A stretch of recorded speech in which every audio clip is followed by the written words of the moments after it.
Hindi ka na nakikinig, Bella. Ang sabi ko, ang perang ito ay dapat nang ilipat sa pangangalaga ng kapatid mo para sa iyong sariling kabutihan.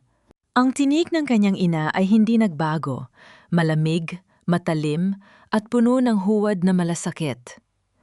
Sa Bella ay nakatayo sa gitna ng hapagkainan.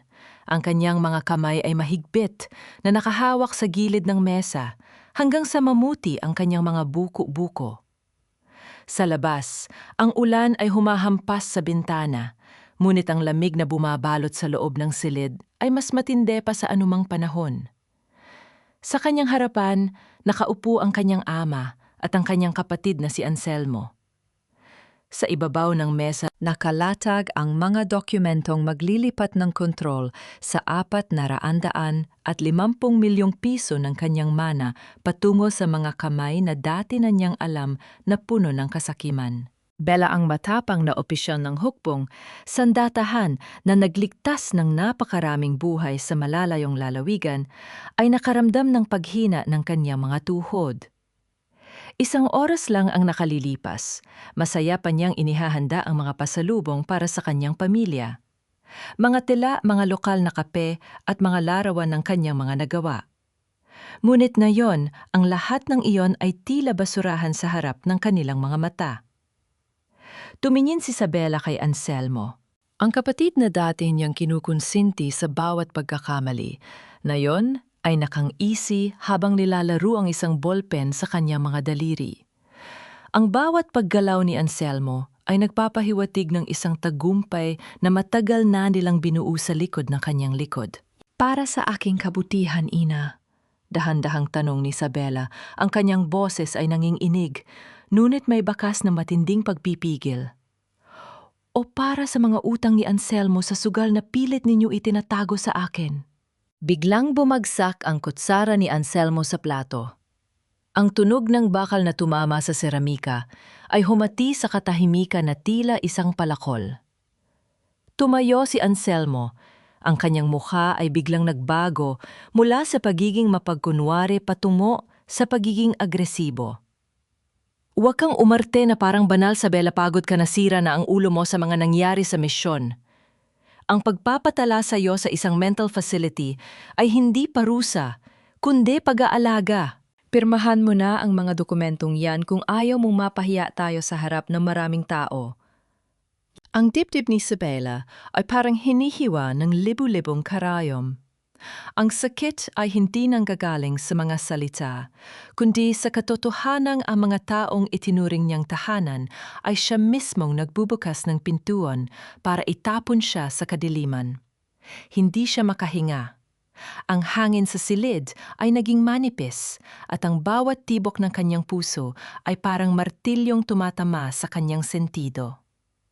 Gusto niyang sumigaw, gusto niyang itakwil ang lahat ng ito, ngunit ang tanging nagawa niya ay ang dahan-dahang pag-atras ang kanyang mga kamay ay nanginginig habang unti-unting lumalabo ang kanyang paningin. Paano naging ganito ang lahat? Ang tanong na pilit niyang nilalabanan habang ang pait ay dahan-dahang lumalamon sa kanyang buong pagkatao. Ang pamilyang ipinaglaban ko, sila ba ang magiging dahilan ng aking katapusan? Pagkatapos ng hapagkainan, ang bawat hakbang ni Isabela patungo sa kanyang kwarto ay tila paglakad sa ibabaw ng mga bubog.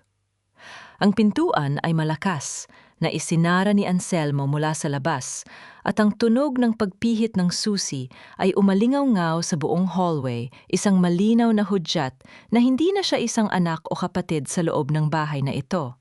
Siya ay isang bilanggo. Naupo si Isabela sa gilid ng kanyang kama, ang silid na dati niyang kinalakihan ay tila isang estrangrong lugar.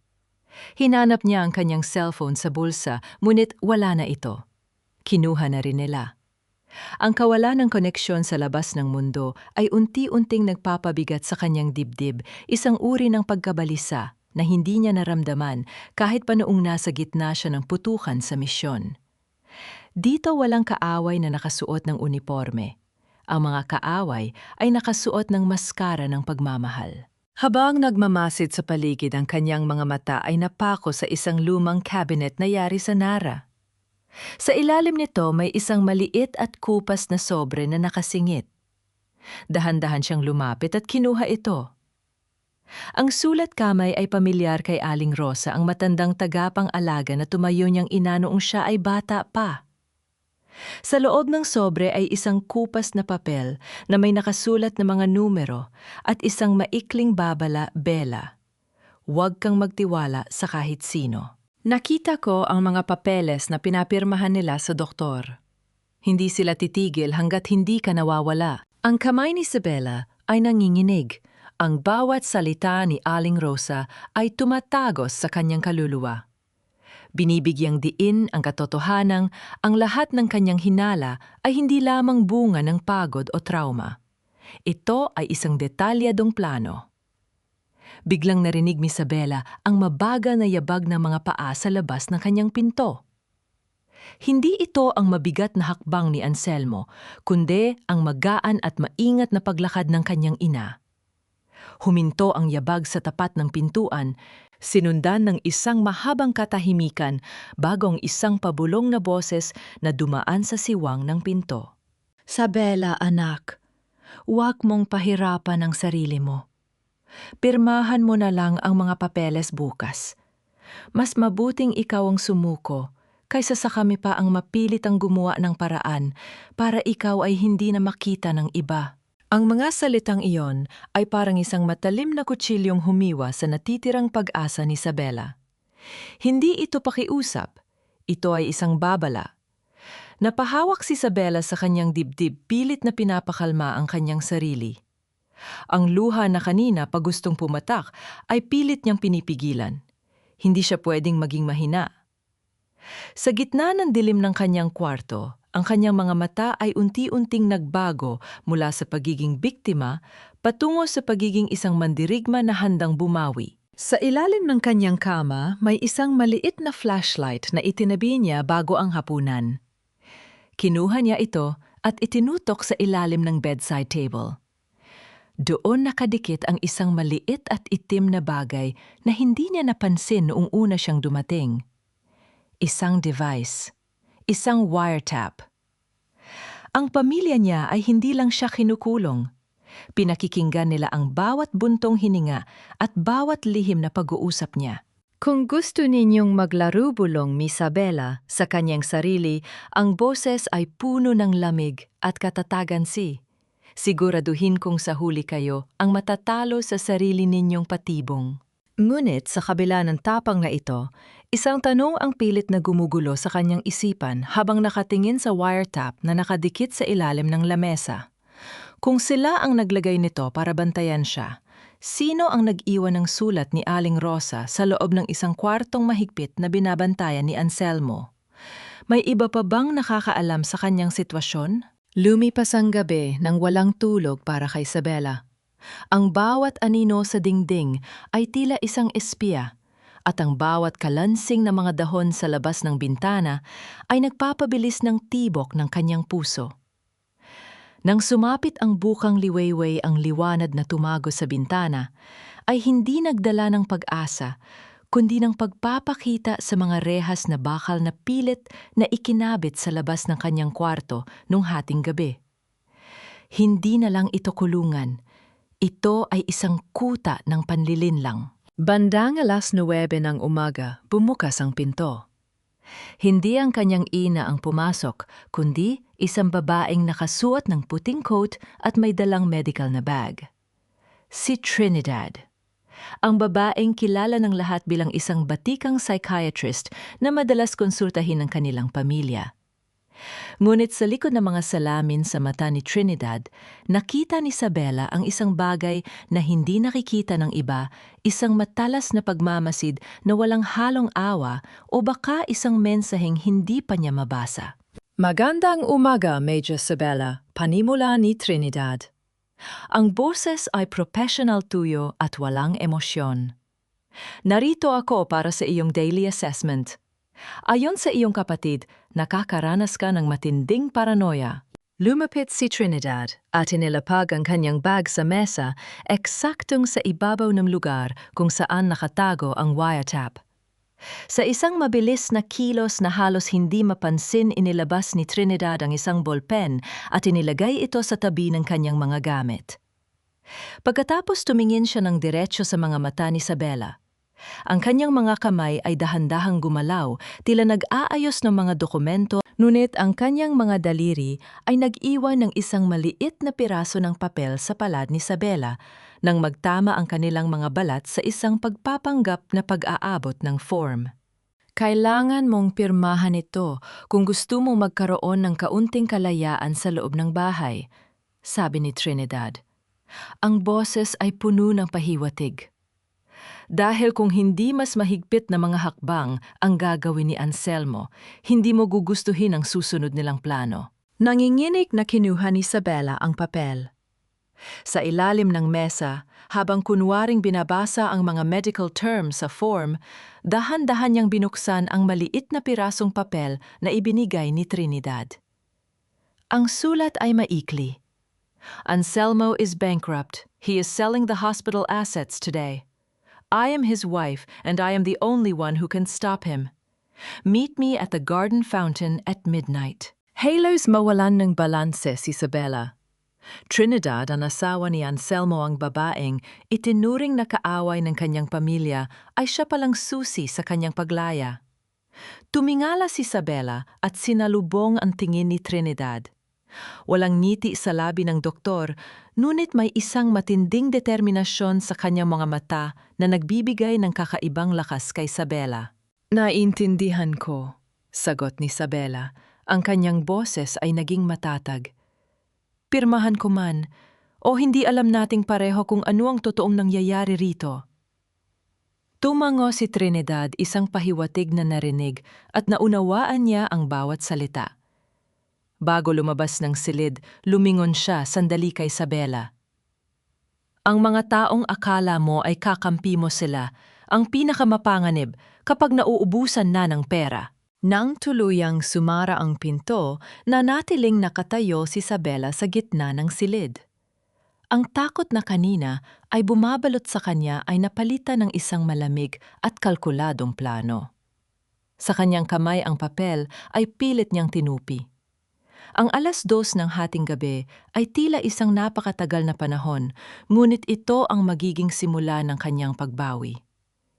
Ngunit sa gitna ng kanyang pag-iisip, isang tanong ang nananatiling nakabitin sa hangin. Paano kung ang pakikipagkita kay Trinidad ay isa lamang bitag na inihanda ni Anselmo para mas lalo siyang mapatunay ang baliw? Ang oras ay tila isang mabagal na agos ng malapot na langis. Bawat segundong lumilipas ay isang pasakit na kailangang tiisin ni Isabela habang hinihintay ang pagpatak ng hating gabi. Upang hindi mapaghinalaan, ginugol niya ang buong hapon sa pagpapanggap na isang taong talunang nawawalan na ng katinuan. Madalas siyang nakatingin sa kawalan, kinakausap ang hangin, at minsan ay naglalakad ng pabalik-balik sa loob ng kanyang silid. Tinitiyak na ang wiretap na nakadikit sa mesa ay nakakakuha ng bawat hibla ng kanyang pag-arte. Sa tuwing papasok ang kanyang ina o si Anselmo, agad na babalutin ni Isabela ang kanyang sarili sa isang maskara ng kawalan ng pag-asa. Tingnan mo siya, Anselmo, wika ng kanyang ina abang nakasilip sa siwang ng pinto. Ang tono ay may halong pangumutya at pagod.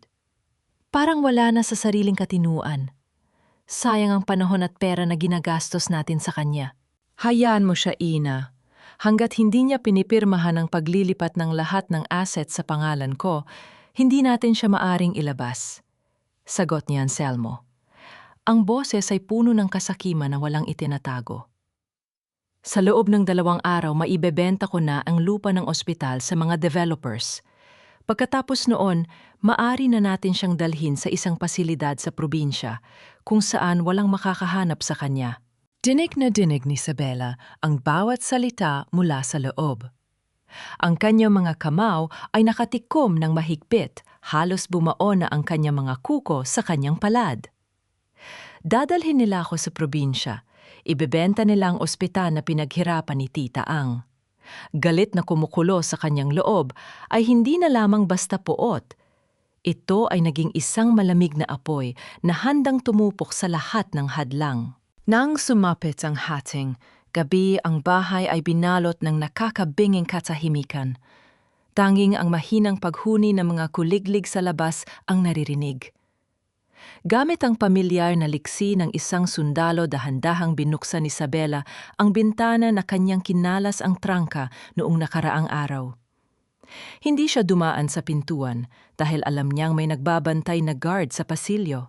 Ang hangin sa labas ay malamig at sariwa. Dahan-dahan siyang bumaba sa trellis ng mga baging na gumagapang sa pader ng bahay. Bawat pagtapak niya sa mga dahon ay maingat at walang ingay. Ang harden ay madilim, tanging ang liwanag ng buwan ang nagbibigay ng kaunting anino sa mga estatwa at halaman. Nang makarating siya sa fountain sa gitna ng harden, nakita niya ang isang aninong nakatayo sa ilalim ng malaking puno ng mango, si Trinidad. "Akala ko ay hindi ka na makakaalis," pabulong na wika ni Trinidad nang mapansin ang pagdating ni Isabela. Ang kanyang anyo ay hindi na mukhang isang professional na doktor. Siya ay mukhang isang babaeng pagod na sa pakikipaglaban. "Anselmo is watching everything," sagot ni Isabela. Ang boses ay nanginginig sa tensyon. "Bakit mo ito ginagawa, Trinidad? Bakit mo tinutulungan ang kapatid ng lalaking sinasabi mong asawa mo?" Lumingon si Trinidad sa direksyon ng mansyon, tinitiyak na walang nakakakita sa kanila. Dahil ang lalaking pinakasalan ko ay matagal nang namatay sa loob ng sarili niyang kasakiman. Ang taong nakatira sa loob ng bahay na yon ay isang halimo na handang ibenta ang sarili niyang pamilya para lang sa sugal. Hindi kita tinutulungan para sa iyo, Isabela. Tinutulungan kita para mabawi ko ang lahat ng ninakaw niya sa akin. At para mapatunayan na hindi ako kailanman magiging katulad niya. Naglabas si Trinidad ng isang maliit na folder mula sa kanyang bag at iniabot ito kay Isabela. Dito nakasaad ang lahat ng bank accounts ni Anselmo kung saan niya itinago ang mga perang ninakaw niya sa ospital. Kasama rin dyan ang pirma ng doktor na binayaran niya para pekiin ang iyong medical record. Kinuha ni Isabela ang folder. Ang bigat nito ay tila bigat ng 1,000 kilo. "Paano mo nakuha ang mga ito?" "May mga mata at tenga ako sa bawat sulok ng opisina niya," sagot ni Trinidad. "Pero kailangan nating magmadali. Sa pagpapakita ng araw bukas, nakatakda na niyang pirmahan ang kontrata sa pagbebenta ng ospital. Kung hindi natin siya mapipigilan bago ang tanghalian, wala na tayo magagawa." Isang malakas na tunog ng pagbukas ng pinto mula sa mansyon ang bumasag sa katahimikan. Natigilan ang dalawa. Isang anino ang mabilis na naglalakad patungo sa hardin, may dalang flashlight na pabalik-balik ang ilaw. "May tao sa labas!" boses iyon ni Anselmo. "Tumakbo ka!" utos ni Trinidad kay Isabela. Itinutulak ang dalaga patungo sa likod ng malalaking palumpong. "Hayaan mo akong harapin siya. Babalik ako sa loob at makukunwaring may hinahanap lang ako." Bago pa man makasagot si Isabela, mabilis na lumayo si Trinidad at hinarap ang papalapit na flashlight ni Anselmo. Si Isabela naman, bit-bit ang folder na magpapabagsak sa kanyang kapatid, ay nagtago sa dilim. Ang kanyang puso ay nagwawala sa kaba. Ang susunod na ilang minuto ang magpapasya kung siya ay lalaya o tuluyang mabubulok sa sarili niyang tahanan. Ang paghinga ni Isabela ay halos huminto nang makita ang liwanag ng flashlight na humahaplos sa mga dahon ng palumpong na pinagtataguan niya. Ang boses ni Anselmo ay tunog na tunog sa katahimikan ng gabi, puno ng pagdududa at galit. "Trinidad, ano ang ginagawa mo rito sa ganitong oras? Akala ko ba'y nasa kwarto ka na at nagpapahinga?" tanong ni Anselmo. Ang tunog ng kanyang mga sapatos sa semento ay humahakbang ng marahan palapit sa direksyon kung saan nakatago si Isabela. "Hindi ako makatulog," sagot ni Trinidad. Ang kanyang boses ay kalmado, walang bakas ng kaba. "Narinig ko ang ingay sa labas, kaya lumabas ako para tingnan kung may mga magnanakaw. Alam mo naman ang sitwasyon natin, Anselmo. Hindi tayo pwedeng magkaroon ng anumang problema sa seguridad habang nasa proseso tayo ng pagbebenta ng ospital." Tumigil ang yabag ni Anselmo. Sabela na nakayakap sa folder na hawak ay pilit na pinapaliit ang kanyang katawan. Ang kanyang puso ay tumitibok ng napakabilis, bawat pintig ay parang tambol na nagbabadyang magbunyag ng kanyang kinaroroonan. Sigurado ka bang wala ka lang nakitang ibang tao? Muling tanong ni Anselmo. Narinig ni Isabela ang tunog ng pagkok ng isang bagay, isang flashlight na tila ginagamit na ring panakot. May nararamdaman akong kakaiba sa bahay na ito. Pakiramdam ko ay may bumabalak na hindi maganda. Baka naman, sa sobrang stress mo lang yan, Anselmo. Sagot ni Trinidad, sabay hakbang ng bahagya para harangan ang view ni Anselmo patungo sa pinagtataguan ni Isabela. O baka naman dahil alam mong malapit ng mabuko ang lahat ng mga kalokohan mo. Huwag mo isisi sa iba ang sarili mong konsensya. Isang malakas na hampas ang narinig ni Isabela, ang tunog ng palad na tumama sa pisingi ni Trinidad. Napapikit si Isabela, ang kanyang mga kamay ay naging kamaw. Gusto niyang sumugod, gusto niyang ipagtanggol ang babaeng nagsasakripisyo para sa kanya. Ngunit alam niyang kapag lumabas siya, mawawala ang tanging pagkakataon na mailantad ang katotohanan. Huwag na huwag mo akong pagsasalitaan ng ganyan, sigaw ni Anselmo. Dahil kung wala ako, wala kang kinaroroonan ngayon. Nayon, bumalik ka sa loob bago pa ako mawala ng pasensya. Narinig ni Isabela ang paghakbang palayo ni Trinidad na sinundan ng mabigat na yabag ni Anselmo. Lumipas ang ilang sandali bago tuluyang nawala ang tunog ng kanilang paglalakad. Nang masiguro niyang ligtas na dahan-dahang lumabas si Isabela sa kanyang pinagtataguan, ang kanyang mga binti ay nanginginig sa pagod at emosyon. Hindi siya pwedeng bumalik sa loob. Alam niyang kapag natuklasan ni Anselmo na wala siya sa kanyang kwarto, magiging mas mahigpit ang seguridad. Kailangan niyang lumabas ng bakuran.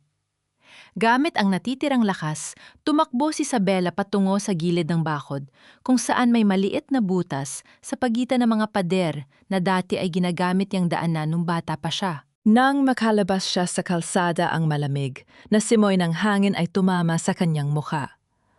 Wala siyang dalang pera, wala siyang dalang susi, ngunit bit-bit niya ang mga dokumentong magpapabagsak sa kanyang kapatid.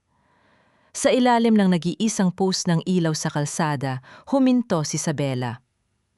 Ang bawat bahay sa paligid ay tahimik, ang bawat tao ay natutulog, ngunit ang kanyang isipan ay gising na gising. Hindi na ako ang biktima, bulong niya sa sarili, habang ang folder sa kanyang kamay ay dinidikit niya sa kanyang dibdib. Mula ngayon ako na ang hahabol sa kanila. Ngunit sa gitna ng kadiliman ng kalsada, isang itim na sasakyan ng dahan-dahang huminto sa kanyang tabi. Bumaba ang bintana at ang mukha ng isang lalaking hindi niya inaasahang makita ay bumungad sa kanya. Ang abugadong dati ay pinagkakatiwalaan ng kanyang ama, ang taong responsabale sa paggawa ng pekeng legal documents laban sa kanya. Bakit siya narito? Tumigil ang pagtibok ng puso ni Isabela.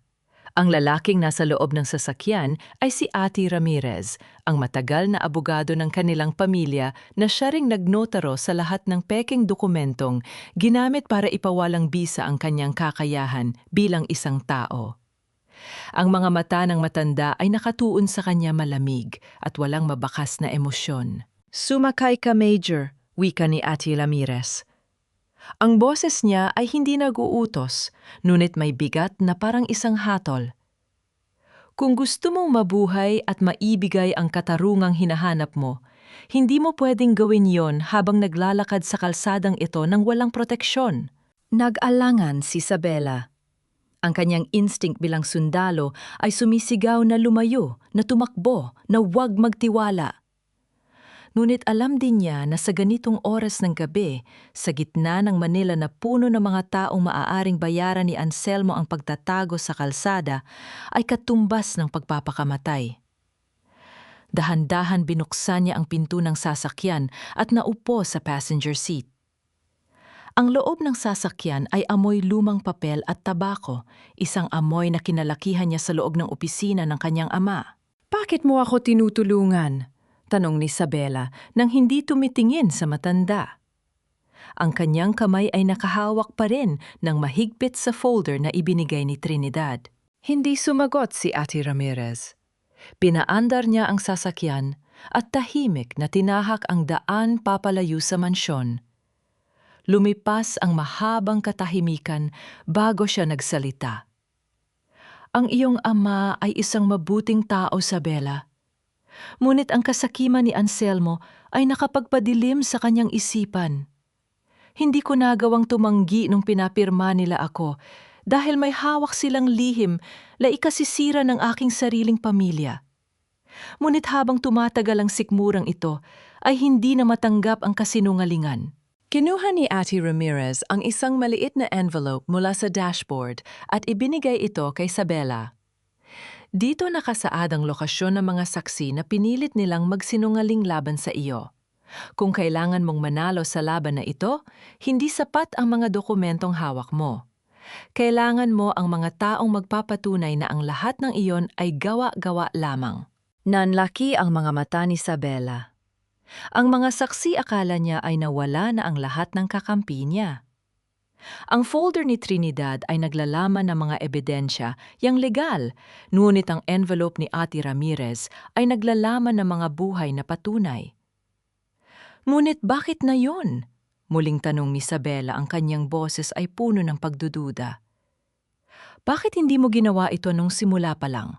Tumitig si Ate Ramirez sa rearview mirror, ang kanyang mga mata ay nagpapakita ng matinding pagsisisi. Dahil natakot ako, pero mas natakot ako nung makita ko ang batang Sabela na inaalagaan ng mga pasyente sa ospital habang ang sarili niyang kapatid ay pinaplano ang pagwasak sa kanyang kinabukasan. Hindi ko kayang dalhin ang bigat ng pagkakasala na yon sa aking pagpanaw. Biglang huminto ang sasakyan sa tapat ng isang lumang apartment complex sa labas ng lungsod. Dito ka mananatili sa loob ng 3 araw. Huwag kang lalabas. Ang mga taong nasa listahang yan ay darating para kausapin ka. Sila ang magiging boses mo sa harap ng korte. Bago bumaba si Sabela, lumingon siya sa matanda. Salamat, Ate Ramirez. Hindi ko ito malilimutan. Huwag kang magpasalamat, sagot ng matanda habang binubuksan ang pinto para sa kanya. Bawiin mo ang katarungan para sa iyong sarili at para sa ospital na itinayo ng iyong tiya. Iyon lang ang kailangan kong kapalit. Habang pinapanood ni Sabela ang paglayo ng sasakyan ni Ramirez sa dilim ng gabi, ang bigat ng folder at envelope sa kanyang mga kamay ay tila naging isang sandata. Hindi lang siya tumatakas ngayon. Siya ay naghahanda para sa isang giyera. Ngunit habang naglalakad siya patungo sa pintuan ng apartment, isang boses ang narinig niya mula sa dilim ng pasilyo. Isang pamilyar na boses na nagpatigil sa kanyang paghinga. Boses ni Anselmo Paano. Niya nalaman ang lugar na ito. Ang pintig ng kanyang puso ay tila isang tambol na nagbabadyang sumabog. Tumigas ang katawan ni Sabela sa dilim ng pasilyo. Ang boses na narinig niya ay hindi isang guni-guni. Ito ay malenaw, mapanguyam at puno ng rakakalaso na awtoridad na tanging si Anselmo lamang ang nagmamay-ari. Huwag mong sabihing hindi mo nahanap ang kwarto dahil siguradong dito siya pumasok, wika ng boses. Dahan-dahang umatras. Si Sabela ang kanyang mga paa ay maingat na iniiwasan ang anumang sahig na maaaring lumikha ng ingay. Hindi siya pwedeng pumasok sa apartment na ibinigay ni Ramirez. Kung alam ni Anselmo ang lokasyong ito, ang buong plano ay isang bitag. Ang buong gabi ay isang palabas lamang para ilabas siya sa pagtatago. Pinihit ni Sabela ang kanyang katawan at mabilis na tumakbo patungo sa fire exit ng gusali. Ang bawat hakbang niya ay puno ng tensyon. Sa baba ng hagdan, narinig niya ang ingay ng mga sapatos na nagmamadaling umakyat. Hindi lang isa ang kalaban. May mga kasama si Anselmo. Narinig ko ang yabag sa taas, sigaw ng isa sa mga lalaking kasama ni Anselmo. Hindi na nag-isip si Sabela. Tumalon siya mula sa huling baitang ng hagdan patungo sa isang tumpok ng mga karton sa likod ng gusali. Ang pagbagsak niya ay masakit, ngunit ang adrenaline ay nagbigay sa kanya ng lakas para mabilis na makabangon at magtago sa likod ng isang malaking basurahan. Sumilip siya sa gilid. Nakita niya si Anselmo kasama ang dalawang lalaking mukhang mga upahang goons na nakatayo sa labas ng apartment na dapat sana ay magsisilbing santuwaryo niya. Hawak ni Anselmo ang isang susi, ang susi ng apartment na dapat ay siya lang ang may hawak. Wala siya rito. Mura ni Anselmo nang buksan niya ang pintuan at makitang bakante ang loob. Paano niya nalaman Ramirez ang matandang yon? Kailangan ko siyang mahanap. Si Isabela na nakasilip sa dilim ay naramdaman ang paglamig ng kanyang buong sistema. Hindi lang si Ramirez ang nagkanalo sa kanya, kundi pati na rin ang pagkakataon. Ang plano ay natuklasan na. Ngayon wala na siyang matataguan. Ang folder at envelope na hawak niya ay hindi na lamang mga dokumento. Ito na ang tanging natitirang buhay niya. Habang nagtatalo sina Anselmo sa loob dahan-dahang lumakad, si Isabela palayo sa likod ng gusali. Ngunit sa pagliko niya sa kanto, biglang may humila sa kanyang braso at hinila siya. Papasok sa isang nakaparadang sasakyan. Bago pa man siya makasigaw isang pamilyar na amoy, ang tumama sa kanyang pang-amoy pabango ng sampagwita at matapang na kape. "Tumahimik ka!" Pabulong na wika ng taong humila sa kanya. Si Trinidad. Ang kanyang mga mata ay nanlalaki sa takot, ngunit may kasamang determinasyon. "Anselmo has people everywhere, Isabela. Hindi na tayo ligtas sa mga tradisyonal na taguan," mabilis na sabi ni Trinidad habang pinaaandar ang sasakyan ng walang ilaw. "Kailangan nating pumunta sa lugar na hindi niya maiisip sa loob mismo ng kampo ng mga militar na dati mong pinaglingkuran. Ramirez is not a traitor. He was being blackmailed. Pinadala niya ako rito para bawiin ka bago ka pa nila mahuli." Tumingin si Isabela kay Trinidad, ang kanyang mga mata ay puno ng pagdududa, ngunit wala na siyang ibang pagpipilian. "Bakit mo ako tinutulungan ng ganito, katinde, Trinidad? Ano ang nakukuha mo rito?" Tumingin si Trinidad sa kalsada. Ang kanyang mga mata ay naging malungkot. "Ang nakukuha ko, ang paglaya ko mula sa kanya. At ang katarungan para sa batang pinatay niya sa loob ng ospital dahil sa pagkakamali niya sa operasyon na itinago ko noon. Utang na loob ko sa iyo ang buhay ko, Isabela. Ngayon, babayaran ko na." Sa bintana ng sasakyan nakita ni Isabela sa rearview mirror ang paglabas ni na Anselmo sa gusali. Ang kanilang mga flashlight ay nagwawalis sa dilim, galit na naghahanap. Isabela ay hindi na biktima. Siya ay nasa gitna ng isang bagyo at ngayon kasama ang kanyang hindi inaasahang kakampi. Sisiguraduhin niyang ang bagyong ito ang tatapos sa paghahari ni Anselmo. Ang bawat kilometrong nilalakbay ng sasakyan ni Trinidad ay tila isang paglayo mula sa isang bangungot patungo sa isang bago at mas mapanganib na labanan. Tahimik ang loob ng sasakyan, tanging ang tunog ng makina at ang malakas na paghinga ni Isabela at Trinidad ang naririnig. Ang mga ilaw ng syudad ay nagmistulang mga blur na guhit ng liwanag habang binabagtas nila ang highway patungo sa direksyon ng Fort Bonifacio. "Hindi tayo pwedeng dumiretso sa main gate," wika ni Trinidad, habang ang kanyang mga mata ay nananatiling nakapako sa daan. Alam ni Anselmo ang mga koneksyon mo roon. Siguradong may mga tao na siya na nagbabantay kung sakaling susubukan mong humingi ng tulong sa iyong mga dating kasamahan. "Anong plano mo?" tanong ni Isabela ang kanyang boses, ay kalmado na ang kanyang pagiging sundalo ay unti-unting bumabalik sa kabila ng lahat ng nangyari. "May isang retiradong general na dati mong mentor, si General Santos. Siya ang tanging taong hindi kayang bilhin ni Anselmo," sagot ni Trinidad. "Ngunit kailangan nating dumaan sa isang maliit na gate sa likod ng compound na hindi na ginagamit. Kailangan mong gamitin ang iyong mga natutunan sa field." Pagkalipas ng ilang minuto, huminto sila sa isang madilim na eskinita na napapaligiran ng mga mataas na pader na nababalot ng mga gumagapang na baging. Bumaba sila sa sasakyan. Ang hangin ay mabigat at puno ng amoy ng basang lupa at damo. Sa harap nila ang pader ay may isang maliit na bahagi na tila gumuho na. Dito turo ni Trinidad, akyat ka sa pader na yan. Paglampas mo, makikita mo ang guardhouse ng lumang communications relay. Hanapin mo si Sergeant Dalesay, sabihin mo sa kanya ang code word na Agila. Bakit hindi ka sasama? Tanong ni Isabela, ang kanyang boses ay may halong pag-aalala. Dahil kung sabay tayong makikita, mas madali tayong mahuhuli. Sagot ni Trinidad habang inaayos ang kanyang buhok at kinukuha ang kanyang bag.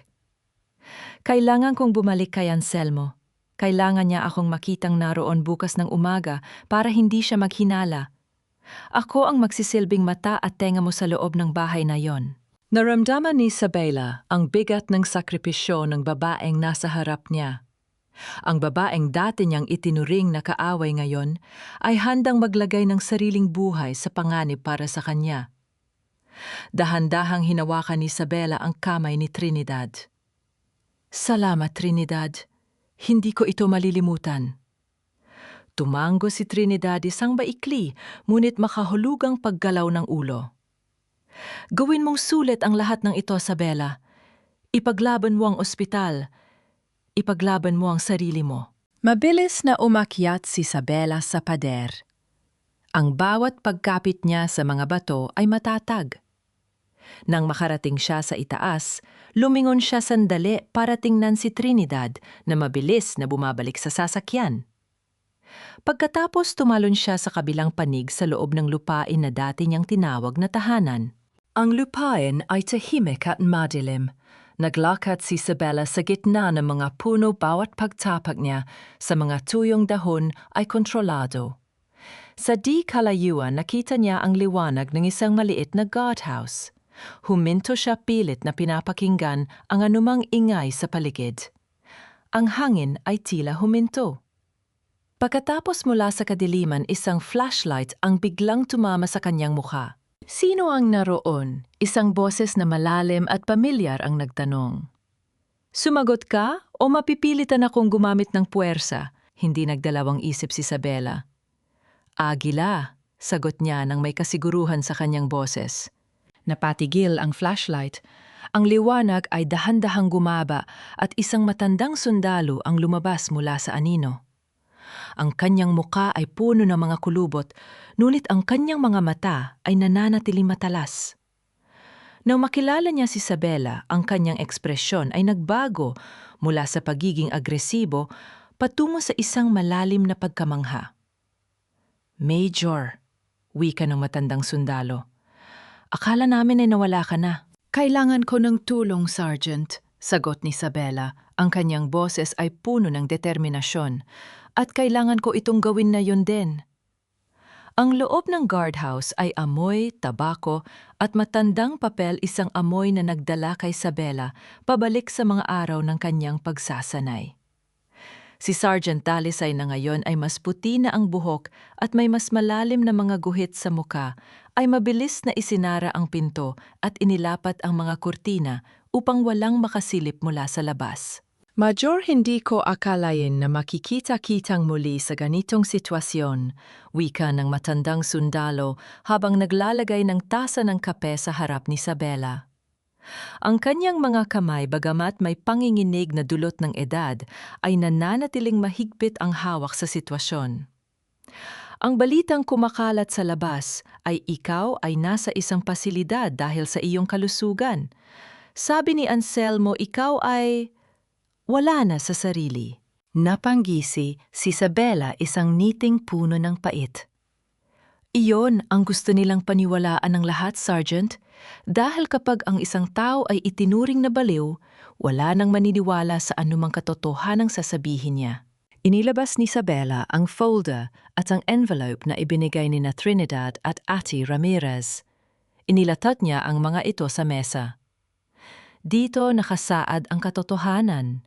Ang mga falsified medical records, ang mga bank statement na mga ninakaw na pondo ng ospital, at ang listahan ng mga saksing pinilit nilang magsinungaling. Tiningnan ni Sergeant Dalesay ang mga dokumento ng may paghanga. Ang mga ito, sapat na ito para makulong si Anselmo habang buhay. Ngunit Major hindi madaling makapasok sa korte habang may hawak silang utos na nagsasabing ikaw ay hindi competent. Kailangan natin ng legal na suporta mula sa loob. Iyon ang dahilan kung bakit ako narito, sagot ni Isabela. Nasaan si General Santos? Nasa kanyang quarters, sagot ng sergeant. Ngunit hindi natin siya maaaring lapitan ng basta-basta. Ang mga tauhan ni Anselmo ay may mga koneksyon sa loob ng base. Kailangan nating maging maingat. Habang nag-uusap sila, isang matinis na tunog ng radyo ang bumasag sa katahimikan. Dalisay, may report na may nakitang intruder malapit sa lumang gate. Mag-deploy kayo ng squad at magsagawa ng search operations. Nagkatinginan ang dalawa.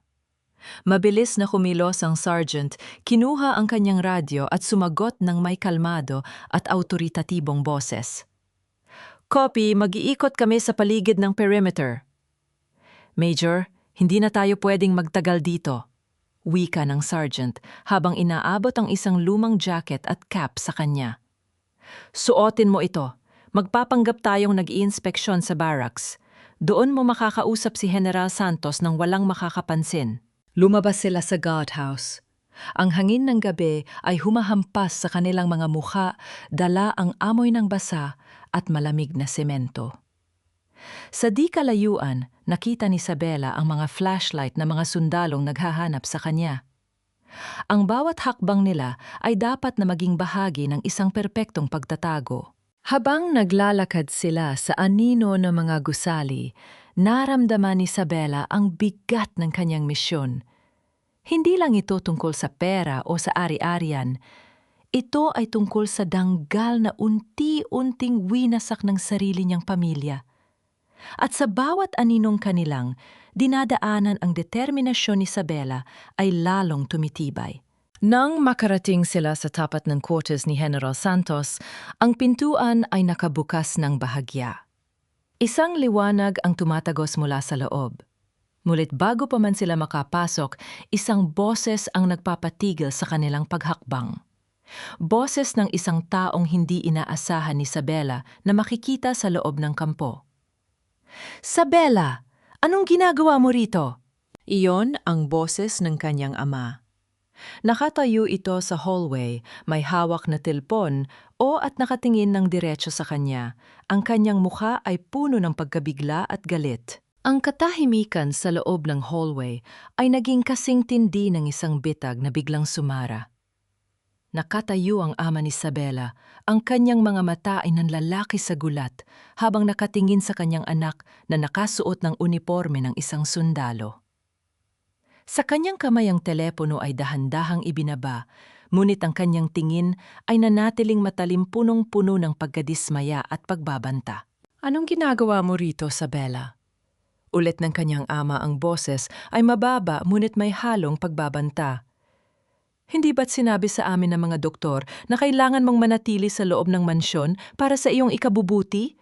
Paano ka nakatakas? Si Sergeant Dalisy na nasa tabi ni Isabela ay bahagyang humakbang pasulong upang harangan ang ama ni Isabela. Ngunit hinawakan ni Isabela ang braso ng matandang sundalo. Hindi na siya ang babaeng natatakot. Hindi na siya ang anak na laging nagpapaliwanag. Paano ako nakatakas? Sagot ni Isabela. Ang kanyang boses ay kalmado malamig at walang bakas ng pag-aalinlangan. Dahil ang mundong ipinilit ninyo sa akin ay isang kulungan na walang kinalaman sa aking kalusugan. At ang tanong na dapat kong itanong sa inyo, Ama, gaano kalaki ang ibinayad ni Anselmo sa inyo para ipagpalit ang aking kinabukasan? Ang mukha ng kanyang ama ay namula hindi sa kahihiyan kundi sa galit. Wala kang karapatang pagsalitaan ako ng ganyan, ginagawa namin ito para protektahan ka. Ang ospital, ang mga ari-arian nito ay mga gawaing masyadong mabigat para sa isang babaeng tulad mo na nawala na sa sariling katinuan. Mabigat para sa akin o mabigat para sa inyong bulsa dahil hindi ninyo mapakinabangan ang perang ninanakaw ninyo. Mabilis na sagot ni Isabela. Ipinakita niya ang folder na hawak niya. Alam ko na ang lahat. Ang mga peke ninyong dokumento ang pakikipagkutsaba ninyo kay Anselmo at ang pagtatakip ninyo sa mga maling operasyon sa ospital. Sa oras na humarap ako kay General Santos, ang bawat isa sa inyo ay hindi na makakatakas sa batas. Ang kanyang ama ay tila natigilan. Ang kanyang mga mata ay bumaba sa folder na hawak ni Isabela at sa isang mabilis na kilos, sinubukan niyang agawin ito. Ngunit si Isabela, na may liksi ng isang sundalong sanay sa labanan, ay madaling naiwasan ng kanyang ama at itinulak ito ng bahagya palayo. "Huwag ninyong subukan," babala ni Isabela. "Ang bawat pagtatangka ninyong saktan ako o kunin ang ebidensyang ito ay magsisilbing karagdagang patunay sa korte na kayo ay may kinatatakutan." Bago pa man makasagot ang kanyang ama, bumukas ang pinto ng quarters sa kanilang likuran. Lumabas si General Santos.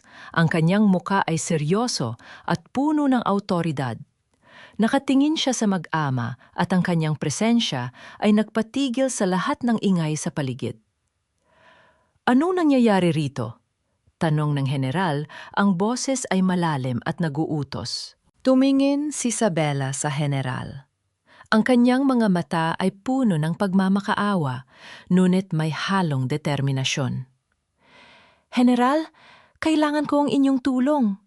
Ang katarungan ay nakasalalay sa mga dokumentong ito. At ang aking sariling pamilya ang nagtatangkang kumuha ng aking kalayaan." Ang ama ni Isabela ay sumubok magsalita. "General, huwag kayong makinig sa kanya. Siya ay may..." "Tumahimik kayo," putol ng general. Tumingin siya kay Isabela pagkatapos ay kay Sergeant Dalisay. "Pasok sa loob, lahat kayo." Habang naglalakad si Isabela papasok sa quarters, naramdaman niya ang malamig na tingin ng kanyang ama sa kanyang likuran. Ang bawat hakbang niya ay parang paglakad patungo sa isang bagong yugto ng kanyang buhay. Hindi na siya ang Isabela na nagmamakaawa para sa pagmamahal ng kanyang pamilya. Ngayon siya ay isang babaeng handang sunigin ang lahat ng tulay upang mahanap ang katotohanan. Ngunit sa pagpikit ng pinto, isang pangamba ang bumalot sa kanya. Sapat na ba ang mga dokumentong ito kung ang kalaban niya ay hindi lamang ang kanyang pamilya, kundi pati na rin ang mga taong may mataas na posisyon na posibleng kasabwat nila? Ang loob ng quarters ni General Santos ay tahimik, tanging ang ugong ng electric fan sa sulok ang maririnig. Nakaupo si Isabela sa harap ng mahabang mesa. Ang kanyang mga dokumento ay maayos na nakalatag sa ibabaw nito. Sa tapat niya ay si General Santos, ang kanyang dating mentor, na ang mga mata ay nananatiling matalas at mapanuri. Ang ama ni Isabela ay nakatayo sa gilid, ang kanyang mukha ay parang kulay abo sa tindi ng kaba, habang si Sergeant Dalisay ay nagbabantay sa pintuan. Makupanimula ng general, ang kanyang boses ay seryoso, ngunit hindi mapanghusga. Ang mga dokumentong ito ay mabigat na paratang. Kung ang mga ito ay totoo, hindi lamang ang iyong pamilya ang mahaharap sa batas, kundi pati ang mga doktor at opisyal na nasangkot sa pag-falsify ng iyong medical records. "General, alam kong mabigat ang mga ito," sagot ni Isabela. Ang kanyang boses ay matatag at puno ng conviction. "Ngunit hindi ko na kayang manahimik. Ang ospital na itinayo ng aking tiya para sa mga mahihirap ay ginagamit na ngayon ni Anselmo bilang gatasan para sa kanyang mga utang sa sugal. At ang aking sariling ama." Tumingin si Isabela sa kanyang ama, ay pinili ang pera kaysa sa kanyang sariling anak. Bumuntong hininga ang general at kinuha ang folder. Binasa niya ang bawat pahina ng may matinding atensyon. Ang katahimikan sa loob ng silid ay naging nakakasakal. Bawat paglipat ng pahina ay parang pagbilang ng huling sandali ng paghahari ni Anselmo. "Sergeant Dalisay?" tawag ng general nang hindi inaalis ang tingin sa mga dokumento. "Tumawag ka sa opisina ng Military Justice. Sabihin mong may mga ebiden siyang kailangang suriin. Ngayon din." Isang malakas na hampas sa mesa ang ginawa ng ama ni Isabela. "Hindi ninyo pwedeng gawin ito. Ang mga dokumentong yan ay kinuha sa illegal na paraan. Ang anak ko ay may mental incapacity. Ang anumang ebidensya na manggagaling sa kanya ay walang bisa sa korte. Ang incapacity na tinutukoy ninyo ay gawa-gawa lamang ama, sagot ni Isabela. Ang kanyang mga mata ay hindi kumukurap. Ang record mula sa aking misyon ay magpapatunay na ang aking kalusugan ay nasa pinakamabuting kondisyon. Handa akong sumailalim sa kahit anong pagsusuri sa ilalim ng ibang doktor, hindi sa mga doktor na binayaran ninyo. Tumingin ang general sa ama ni Isabela. Mukhang tapos na ang usapan, Ginoong Montesilio. Kung ang inyong anak ay talagang may sakit, hindi kayo matatakot sa pagsusuring gagawin ng mga eksperto mula sa labas ng inyong impluensya. Nang makita ng ama ni Isabela na wala na siyang magagawa ang kanyang mukha, ay biglang nagbago. Hindi na ito ang mukha ng isang ama na nagagalit. Ito ay mukha ng isang taong takot na takot. Anselmo? Tatawagan ko si Anselmo.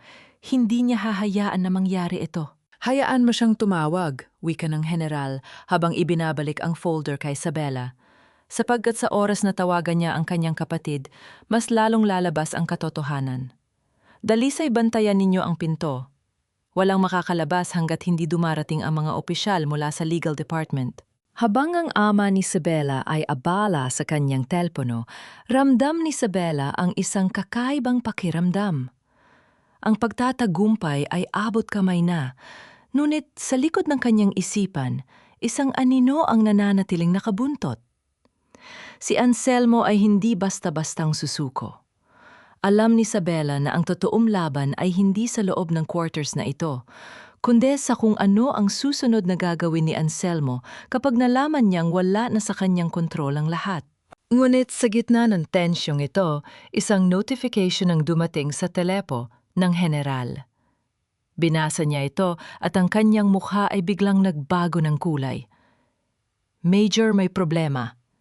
Ang mga dokumentong ito, may mga bahaging binura.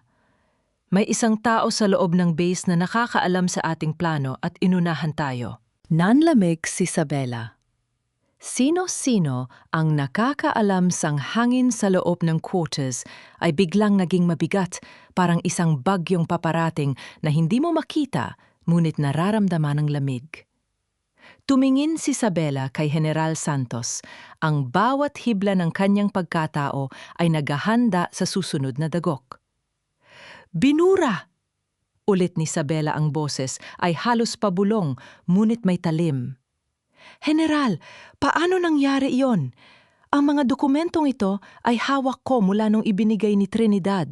Tumingin ang general kay Sergeant Dalisay at isang hindi maipaliwanag na tensyon ang namuo sa pagitan nila. Si Dalisay na kanina lang ay mukhang matapat ay dahan-dahang umatras patungo sa pinto. Ang kanyang kamay ay bahagyang gumagalaw patungo sa kanyang tagiliran kung saan nakatago ang kanyang service pistol. Major, hindi ko ginawa ang nakasaad sa radyo kanina. Wika ni Dalisay, ang boses ay nagbago. Hindi na ito ang matandang sundalo na kinalakihan niya, kundi isang lalaking may dalang takot at pangamba. May nag-utos sa akin. Hindi ko pwedeng ibigay ang pangalan niya, pero kung itutuloy natin ito, hindi lang ang pamilya mo ang madadamay. Ang buong base na ito ay guguho. Dalisay, ano ang ginawa mo? Sigaw ng general, sabay tayo mula sa kanyang upuan. Patawad, General. Ang anak ko, nasa kamay nila si Anselmo. Wala akong ibang pagpipilian. Sigaw ni Dalisay. Sa isang mabilis na kilos, hinugot niya ang kanyang baril at itinutok ito sa direksyon ni Isabela. Ang bawat sandali ay parang huminto. Ang ama ni Isabela na kanina ay natatakot ay biglang ngumiti ng nakakaloko. Alam na niya ang nangyayari. Si Isabela na sanay sa mga sitwasyong buhay at kamatayan ay hindi natinag. Sa kanyang isipan, binabasa niya ang bawat kilos ng sundalo. Dalisay, kilala kita. Hindi ka masamang tao. Ang mga taong yon ay hindi tutupad sa usapan. Kapag nakuha na nila ang gusto nila, papatayin nila ang anak mo. Huwag kang magsinungaling, sigaw ni Dalisay. Ang kanyang kamay ay nanginginig. Seryoso ako, dagdag ni Isabela. Humahakbang siya ng dahan-dahan palapit, hindi para sumuko, kundi para agawin ang atensyon. Si Anselmo ay isang taong walang utang na loob. Kapag nagtagumpay siya ngayon, wala na siyang dahilan para panatilihing buhay ang sinuman sa atin. Bitawan mo ang baril at tulungan mo kaming ibalik ang hustisya. Yun lang ang paraan para maligtas ang anak mo. Sa gitna ng tensyon, ang pinto ng quarters ay biglang bumukas ng malakas. Hindi mga sundalo ang pumasok, kundi si Trinidad. Hingal na hingal siya, puno ng pawis at alikabok. Hawak ang isang maliit na memory card. Dalisay, bitawan mo ang baril, sigaw ni Trinidad. Mayroon akong kopya ng lahat ng ebiden, siya sa cloud server. Kahit burahin mo ang hawak ni Isabela, hindi na mabubura ang katotohanan. At nahanap ko na ang lokasyon ng anak mo. Wala siya sa kamay ni Anselmo. Tinatago siya sa isang safe house sa probinsya. Nakita ko ang mga guards niya habang palabas ako. Ang balita ay parang isang kidlat na tumama kay Dalisay. Ang kanyang paghawak sa baril ay lumuwag. Ang kanyang mga mata ay nanlabo sa luha. Sa isang iglap, binitawan niya ang baril at napaluhod sa sahig, humahagulgol sa pagsisisi. Patawad! Patawad! Sambit ng matandang sundalo. Ang ama ni Isabela ay nanatiling nakatayo sa isang sulok. Ang kanyang mukha ay nawalan ng anumang kulay. Ang kanyang sandata, ang takot at pananakot ay tuluyan ng gumuho. Lumapit si Isabela sa kanyang ama, hindi na bilang isang anak na nagmamakaawa, kundi bilang isang opisyal na magpapatupad ng batas. Tapos na ang laro, ama, wika ni Isabela. Na yon ang batas na ang magpapasya para sa atin. Ngunit habang kinukuha ng mga security personnel ang ama ni Isabela at si Dalisay isang tawag, ang pumasok sa telepono ni Trinidad. Pinindot niya ang speakerphone. Ang boses ni Anselmo ang sumalubong sa kanila, puno ng nakakaabala na pagtawa. Magaling, Isabela. Napakagaling.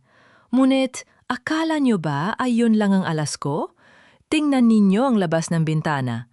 Ang ospital, may nakalagay na bomba sa loob. Kung hindi mo pipirmahan ang paglilipat ng lahat ng ari-arian sa akin sa loob ng 10 minuto, hindi lang ako ang babagsak, kundi ang libu-libong pasyenteng naroon. Nanlamig si Isabela. Ang pagtatagumpay na akala niya ay nasa kamay na nila ay naging isang napakadelikadong ultimatum. Ang bawat segundong lumilipas ay parang isang matalim na lagari na pilit na hinihiwa ang bawat hibla ng katinuan ni Isabela. Ang boses ni Anselmo sa kabilang linya ay hindi lamang isang banta. Ito ay isang deklarasyon ng digmaan. Sa loob ng quarters, ang katahimikan ay napalitan ng mabilis na pagkilos. I-trace ang tawag. Utos ni General Santos sa kanyang mga tauhan. Ang kanyang boses ay puno ng otoridad habang naglalakad ng pabalik-balik sa harap ng mapa ng lungsod. Ngunit si Isabela ay hindi nakikinig sa mga technical na detalye. Ang kanyang isipan ay nakapako sa ospital, sa mga pasyenteng walang kalaban-laban, sa mga sanggol sa nursery at sa mga matatandang nakahiga sa kanilang mga kama. Ang ospital na iyon ang kanyang tahanan, ang simbolo ng pag-asa na itinayo ng kanyang tiya. At ngayon, ito ay ginagawang hostage ng isang lalaking wala nang natitirang konsensya. General, hindi tayo pwedeng maghintay sa trace, wika ni Isabela. Ang kanyang mga mata ay naglalabasan na ng apoy ng determinasyon. Alam ko ang bawat pasikot-sikot sa ospital. Kung may bomba man dun, alam ko kung saan niya ito itatago. Anselmo wants a trade. I'll give him the trade, but on my own terms. Hindi ka pwedeng pumunta roon, Isabela. Masyadong mapanganib. Pagtutol ni Trinidad, ang boses ay puno ng takot. Ito lang ang paraan, Trinidad, sagot ni Isabela habang mabilis na kinukuha ang kanyang tactical vest at sinisigurado ang gamit. Si Anselmo ay duwag. Hindi niya sasabog ang ospital kung wala siya roon para makita ang pagbagsak ko. doon siya. At doon ko siya tatapusin. Sa loob ng 10 minutong ibinigay ni Anselmo, bawat galaw ni Isabela ay kalkulado. Siya ay hindi na isang biktima, kundi isang opisyal na babalik sa kanyang teritoryo. Habang papalabas sila sa kampo, patungo sa ospital, ang bawat kilometro ay tila isang paglalakbay patungo sa katapusan. Na makarating sila sa ospital, ang paligid ay nakakatakot ang katahimikan. Ang mga ilaw sa lobby ay patay-tang.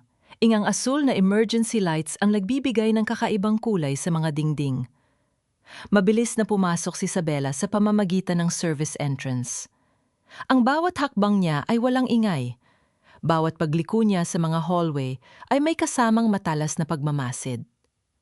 Sa pangalawang palapag, narinig niya ang boses ni Anselmo. "Isabela, alam kong nandito ka. May 5 minuto ka na lang." Sumilip si Isabela sa dulo ng pasilyo. Nakatayo si Anselmo sa gitna ng lobby ng ospital, may hawak na isang remote detonator. Sa tabi niya, nakagapos ang ilang staff ng ospital. Ang mga pasyente ay mabilis na inilalabas ng mga tauhan ni Anselmo sa isang panig ng gusali, ginagamit sila bilang human shield. "Anselmo?" Sigaw ni Isabela, ang kanyang boses ay umaalingaw-ngaw sa buong gusali. Napalingon si Anselmo, isang mapang-uyam na ngiti ang gumuhit sa kanyang labi. "Major Isabela Montesilio, ang bayani ay dumating na. Nasaan ang papeles, pirmahan mo na o ang lahat ng ito ay magiging abo?" Dahan-dahang naglakad si Isabela, patungo sa kanya, ang bawat hakbang ay matatag. Sa kanyang likuran, alam niyang nakasunod ang mga sundalo ni General Santos, handang kumilos sa oras na magbigay siya ng hudyat. Ngunit habang papalapit siya, napansin ni Isabela ang isang bagay sa sahig, isang wire na nakakonekta sa isang canister ng gas sa ilalim ng nursing station. Hindi lang bomba ang dala ni Anselmo. Sinadya niyang gawing isang malaking bitag ang buong palapag. "Ito ang gusto mo?" tanong ni Isabela habang itinaas ang folder. "Ang kapalit ng buhay ng mga inosenteng ito. Gusto ko ang lahat, Isabela. Ang pera, ang kapangyarihan at ang makita kang lumuhod sa harap ko," sigaw ni Anselmo. Nagkatinginan ang dalawa. Ang tensyon ay nasa rurok na. Sa isang iglap, bumagsak ang isang fuse sa kisame at ang buong ospital ay binalot ng dilim. Iyon ang hudyat ni Isabela. Mabilis siyang gumulong sa sahig, umiwas sa paningin ni Anselmo at humugot ng kanyang tactical light. Ang giyera para sa hustisya ay nagsimula na sa gitna ng dilim. Ang kanilang plano, sa gitna ng kadiliman ng lobby, ang tanging maririnig ay ang mabilis at magaspang na paghinga ni Isabela at Anselmo. Ang asul na emergency lights ay kumukurap-kurap, nagbibigay ng mga aninong parang mga multo sa mga dingding. "Isabela, huwag kang magtago na parang daga," sigaw ni Anselmo, ang kanyang boses ay nanginginig sa galit at takot. Ang bawat hakbang niya sa tiles ay umalingaw-naw, isang malinaw na hudyat ng kanyang kinaroroonan. Si Isabela, na nakadapa sa likod ng reception desk, ay tahimik na nagmamasid. Ang kanyang mga mata ay sanay na sa dilim. Nakita niya si Anselmo, ang daliri ay nakapako sa pindutan ng remote detonator. Hindi siya pwedeng sumugod. Ang isang maling galaw ay magpapabagsak sa gusali. "Kailangan ko siyang mailayo sa mga pasyente," na isip ni Isabela. Dahan-dahan kumuha si Isabela ng isang basong gamot sa ibabaw ng mesa at inihagis ito sa kabilang dulo ng lobby. Kling! Ang tunog ng baso na tumama sa sahig ay naging hudyat para lumingon si Anselmo. "Sino yan?" sigaw ni Anselmo, sabay tutok ng flashlight sa direksyong pinagmulan ng ingay. Sa sandaling iyon, hindi nagdalawang isip si Isabela. Tumayo siya at mabilis na tumakbo patungo sa gilid ng lobby, papalayo sa mga nakagapos na staff at sa mga pasyente. "Anselmo, dito. Kung gusto mo ako, halika." Napamura si Anselmo at mabilis na sumunod sa kanya patungo sa storage room ng ospital. Nang makapasok si Anselmo, mabilis na sinara ni Isabela ang mabigat na bakal na pinto at kinalas ang fire extinguisher na nakasabit sa dingding. Sa pagpasok ni Anselmo, sinalubong siya ni Isabela ng isang malakas na hampas. Hindi ito tumama sa ulo, kundi sa kamay na humahawak sa detonator. Clatter. Ang remote ay tumalsik sa malayo, dumulas sa sahig patungo sa ilalim ng isang makina. "Walang hiya ka," sigaw ni Anselmo. Sumugod siya ng buong lakas, ginamit ang kanyang bigat para itumba si Isabela. Nagbuno sila sa sahig, ang bawat suntok at sipa ay puno ng put. Para kay Anselmo, ito ay para sa pera. Para kay Isabela, ito ay para sa katarungan at sa buhay ng mga taong kanyang pinoprotektahan. Sa gitna ng kanilang pagbubuno, nakita ni Isabela ang pagkakataon. Hinawakan niya ang braso ni Anselmo, ginamit ang training niya sa militar para ilock ang braso nito sa isang masakit na anggulo. Napadaing sa sakit si Anselmo, ang kanyang mukha ay naging bakas ng matinding paghihirap. "Tapos na ang lahat, Anselmo," wika ni Isabela habang pinupuwersa ang kapatid na dumapas sa sahig. "Ang lahat ng kasinungalingan mo, ang lahat ng pagnanakaw mo, bawiin mo na lahat sa harap ng batas." Sa puntong iyon, bumukas ang pinto. Pumasok ang mga tauhan ni General Santos, ang kanilang mga baril ay nakatutok kay Anselmo. Ang mga staff ng ospital na nakagapos ay mabilis na pinakawalan ni Trinidad na pumasok din para tumuong. Nang ilabas si Anselmo na nakaposas at nagmumura, tiningnan siya ni Isabela. Wala siyang naramdaman na saya, kundi isang matinding pagod at kaluwagan. Ang kanyang ama na nauna ng dinakip ay nakatanaw mula sa isang police car sa labas. Ang kanyang mukha ay pulo ng pagsisisi na huli na para sa lahat. Nang makalabas si Isabela sa ospital, ang sikat ng araw ay nagsisimula ng sumilip sa abot tanaw. Ang bawat pagod ay tila naglaho nang makita niya ang mga pasyente na ligtas na inilalabas ng mga nurse at rescue team. Lumapit sa kanya si Trinidad, ang kanyang mga mata ay may luha ng pasasalamat.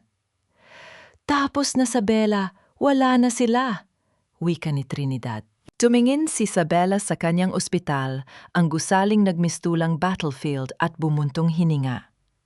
Ang katarungan ay hindi lamang nakukuha sa pagpapanalo sa laban.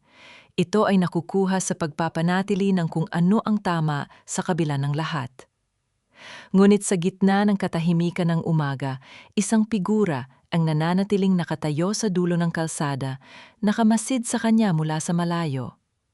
Isang taong hindi niya inaasahan na makikita sa sandaling ito. Ang mga sugat sa katawan ni Isabela ay dahan-dahan nang naghihilom, ngunit ang mga sugat sa kanyang puso ay nangailangan ng mas mahabang panahon.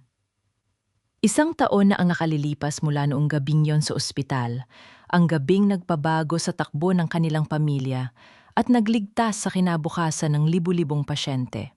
Nakatayo si Isabela sa rooftop ng ospital, pinagmamasdan ng paglubog ng araw na nagbibigay ng gintong kulay sa buong lungsod ng Manila. Ngayon, ang ospital ay hindi na lamang isang gusali. Ito ay isang sentro ng pag-asa, mas malaki, mas maayos at punong-puno ng mga taong tunay na nagmamalasakit. Sa ilalim ng isang puno sa hardin ng ospital, nakita niya ang kanyang ama. Matanda na ito at tila mas lalong nabaluktot ang katawan dahil sa bigat ng kahihiyan. Binibisita niya ang lugar na ito tuwing linggo, hindi para manggulo, kundi para maghanap ng kapayapaan na hindi niya matagpuan sa loob ng selda kung saan siya pansamantalang pinalaya habang dinidinig ang kaso. Si Anselmo naman ay nananatili sa loob ng piitan, nagbabayad para sa bawat kasinungalingan at krimen na kanyang ginawa. Nilapitan ni Isabela ang kanyang ama. Walang galit, walang poot, tanging isang malalim na pagtanggap na ang nakaraan ay hindi na mababago. "Kumusta ka na, ama?" tanong ni Isabela. Tumingin ang matanda sa kanya, ang mga mata ay puno ng pagsisisi na hindi na kayang burahin ng panahon. "Isabela, patawad. Alam kong hindi sapat ang salitang ito, pero ito lang ang mayroon ako. Ang patawad ay hindi para sa iyo, ama. sagot ni Isabela ng may kalmadong tinig. Ito ay para sa sarili ko, para makalaya ako sa nakaraan at makapagsimula ng bago. Iniwan niya ang kanyang ama sa hardin at naglakad patungo sa parking lot kung saan naghihintay si Trinidad. Nayon si Trinidad ang namumuno sa legal department ng ospital, isang babaeng nahanap ang kanyang tunay na boses at lakas matapos ang maraming taon ng pagiging anino ng iba. Handa ka na ba? Tanong ni Trinidad sabay abot sa kanya ng isang kape. Oo, sagot ni Isabela. Handa na akong magbukas ng bagong yugto. Ang mga tanong na nagpahirap sa kanya ay nasagot na habang minamaneho ni Trinidad ang sasakyan papalayo sa ospital, tumingin si Isabela sa kanyang refleksyon sa bintana. Ang babaeng nakatingin sa kanya ay hindi na ang sundalong pagod at sugatan. Siya ay isang babaeng matapang malaya at higit sa lahat mapagmahal sa sarili. Ang Isabela na dating nawala sa gitna ng kasinungalingan ay tuluyan ng nakauwi sa kanyang sarili. Ang pagbabalik ay hindi lamang nangyari nung umuwi siya mula sa misyon nito, ay nangyari nung pinili niyang tumayo at lumaban para sa katotohanan. Ang kirot ng nakaraan ay naging aral at ang bawat luha ay naging pundasyon ng isang bagong pag-asa. Sa paglaho ng anino ng gabi ang liwanag ng umaga ay nagdadala ng bagong simula. Isang simula na siya mismo ang nagsulat at siya mismo ang magpapatakbo.